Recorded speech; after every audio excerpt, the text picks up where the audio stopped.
Break के बाद इफ्तार की इस खुसूसी ट्रांसमिशन रमज़ान के रंग में आपको दोबारा से खुश आमदीद कहेंगे। ब्रेक पर जाने से पहले हम तज़किया नफ्स की बात कर रहे थे, अपने नफ्स की पाकीज़गी की बात कर रहे थे। और जब हम नफ्स की पाकीज़गी की बात करते हैं तो नफ्स की पाकीज़गी से मुराद ये है कि हमने अपने आप को बुराइयों से, आलाइशों को, हर इस किस्म की चीज़ से पाक करना, और ये इस्लामी तसव्वुफ़ की ही एक इस्तिलाह है, एक टर्म है। इस पर मज़ीद भी बात करेंगे, हमारे साथ इस्लामिक स्कॉलर भी मौजूद हैं। नाज़रीन, आज तज़किया नफ्स पर बात हो रही है। बड़ा मुश्किल होता है हमारे दरमियान, हम एक्सेप्टेंस हमारे अंदर ख़त्म हो चुकी है। हम जो हसद करते हैं, हम जो बुग़्ज़ हमारे अंदर आ चुका है, एक्सेप्टेंस ख़त्म हो चुकी है। सबसे पहला तो स्टेप, और जिसे मैं कहूँगा पहला कदम ये है कि हमें एक्सेप्ट करना है अपनी बुराइयों को। तो आप सब की जानिब जाऊँगा, आप सब क्या कहेंगे? ये एक्सेप्टेंस जो है ये एक बड़ा मुश्किल अमल है। किस तरह से हम अपने आप को बेहतर कर सकते हैं? थोड़ा सा ऐड करती जाऊँ। मुझे लगता है कि एक्सेप्ट से पहले एहसास होना। आपको कैसे एहसास हो कि हम में बुराई है? हम तो आजकल के दौर में देखते हैं कोई समझता ही नहीं कि वो बुरा है या उसमें बुराई है या उसने किसी से ज्यादती की, गलती की। बड़ा बुनियादी सवाल है ये। इस मौजू के हवाले से आप देखिए कि अल्लाह ताला ने अपने हबीब सल्लल्लाहु अलैहि वसल्लम को मुखातब करके फरमाया, फ़ज़क्किर बिल क़ुरआन, ए मेरे हबीब आप कुरान के ज़रिए से लोगों को नसीहत और तलकीन कीजिए। सुभान अल्लाह का पैगाम, उसकी जो हैबत है, उसका जो रोब है, उसकी जो तासीर है, वो किसी और बात में वो तासीर नहीं है। बेशक उस तासीर की झलक अगर आप देखें, सरकार करीम सल्लल्लाहु अलैहि वसल्लम जिस मुआशरे में तशरीफ़ लाए हैं, हम उस मुआशरे को जाहिली मुआशरा कहते हैं, और आपके आने से पहले वाला ज़माना, उसको हम ज़माना जाहिलियत कहते हैं।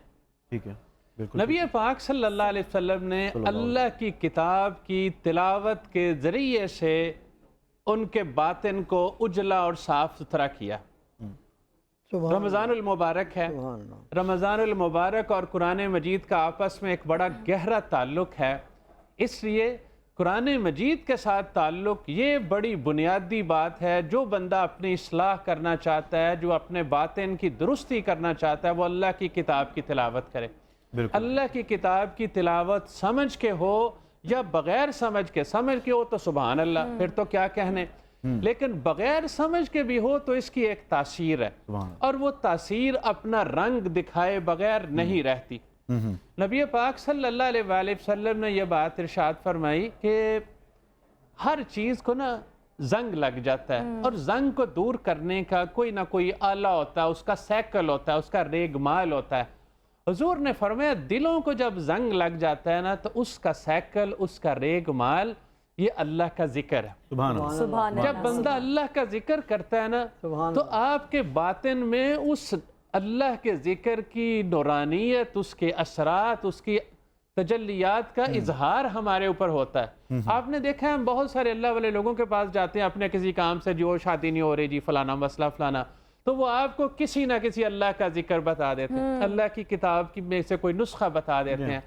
अब हम अपने काम के लिए समझ के उसको पढ़ रहे होते हैं, वो भी यकीनन हासिल होता है, ठीक है, लेकिन उस जिक्र की तासीर से हमारे बातिन के अंदर अंदर एक तहारत और एक पाकीज़गी आती जा रही होती है, और उस पाकीज़गी से हमारी शख्सियत में एक बेहतरी आना शुरू हो जाती है। तो अल्लाह का जिक्र, अल्लाह की किताब की तिलावत, इसी तरह जो तरबियत करने वाले लोग हैं उनके लिए बहुत ज़रूरी है कि वो इस मामले में भी हुजूर की सीरत को अपनाएं। मसलन अल्लाह ताला ने फरमाया, फ़लअल्लका बाक़िउन नफ़्सका अला आसारिहिम इल्लम युमिनू बिहाज़ल हदीस या सफ़ा।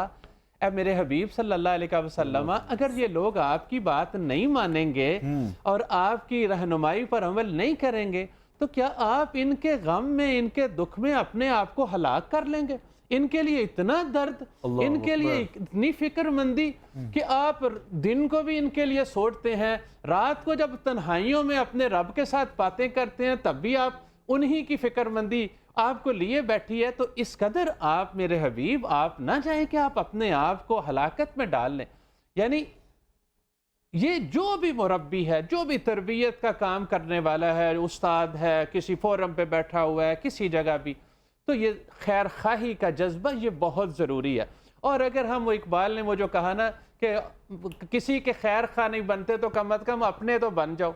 बंदा जब अपना खैर खा बन जाता है اور اسے سمجھ لگ جاتی ہے کہ میرے لیے نفع کیا ہے، میرے لیے خیر کیا ہے، تو اس کے لیے اپنی اصلاح کا یہ جو عمل ہے وہ اس پر آمادہ کر دیتا ہے۔ اچھا مولانا صاحب، میں ایک اور یہاں پر آپ سے بات پوچھنا چاہوں گی، کیونکہ ہم لوگ انسان ہیں، انسان خطا کا پتلا ہے۔ ہم خطا تب کرتے ہیں جب ہم اپنے نفسا نفسی کی وہ جو ڈیزائرز ہوتی ہیں ان کا شکار ہو جاتے ہیں، یا ہمیں شیطان وسوسوں میں مبتلا کر رہا ہوتا ہے، ورغلا رہا ہوتا ہے، تو ہم ڈی ٹریک ہو جاتے ہیں۔ اب جب ہم اس کی بات کرتے ہیں کہ اپنے نفس کا تزکیہ کرنا، نفس کو پاک کرنا، تو اس کے لیے کوئی نہ کوئی ترکیب، کوئی نہ کوئی اسٹریٹجی، کوئی نہ کوئی وے ایسا ہے کہ ہم وہ کام کرتے رہیں اور پھر ہم اپنے آپ کو جو آفات ہیں، وسوسے ہیں اور جو بدگمانیاں ہیں ان سے محفوظ رکھ سکیں؟ میں نے جیسے آپ سے عرض کیا، میں اسی بات کو آگے آپ کے سامنے بڑھانا چاہتا ہوں کہ جو صالحین کی جو صحبت ہے، جو نیک لوگوں کی صحبت ہے، یہ کتاب کی تلاوت نہیں، یہ بھی ایک صحبت ہے۔ بالکل ٹھیک۔ اللہ کا ذکر یہ بھی ایک صحبت ہے۔ ہم جب حضور کی بات پڑھتے ہیں نا، تو حضور کے ساتھ ہمیں ایک طرح سے حضور کی صحبت ہمیں مل جاتی ہے کہ حضور ہمیں رہنمائی دے رہے ہوتے ہیں اور ہم اس سے لے رہے ہوتے ہیں۔ جب ہم قرآن مجید پڑھ رہے ہوتے ہیں تو اللہ تعالیٰ ہمیں گائیڈ کر رہا ہوتا ہے اور ہم وہ چیز لے رہے ہوتے ہیں۔ اسی طرح جو صالحین کی جو صحبت ہے نا، یہ بہت اہم ہے جو بندہ اپنے آپ کو درست کرنا چاہتا ہے۔